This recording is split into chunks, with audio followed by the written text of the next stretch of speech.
kabajaan kiyya kan onni irraa burqee bakka jirtanitti isin haa ga'u isiniin jecha asumaanuu hordoftoonni YouTube raamistu ashama harka fuunee hundi keessan bakka jirtanitti ilmaan Oromoo isiniin jaaladha. YouTube ko subscribe godhu hin dagatina. Oromoon maali sharrii maa goota sharrii godhuu dhiisa. Histii dhiisaati YouTube kiyya subscribe godha. Oromoon miliyoona 60 caala. Namni miliyoonni 60 kun yoo yeroo takka seenee subscribe godhe waan guddaadha. Meelaala YouTuberoota habashaadhaa hedduu video takka video lama qofa gallakkisanii yoo laaltee subscribe isaanii 60,000 iddoo takka jira Somaaleedha.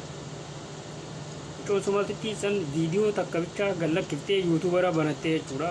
YouTubera banattee video takkitti bicha irra gallakkiftee video takkitti san irratti ikii fi commentii fi subscribe isin guyyaa takkatti argatte subscribe kuma takkaa fi 500.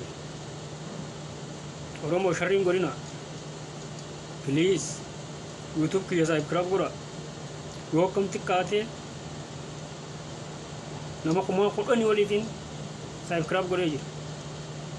Of kabaja bakka jirtanii yoon tokkotti isinii dhufe malee YouTube kiyya ammarraa kaasee mallattoo diimtuu subscribe jettu san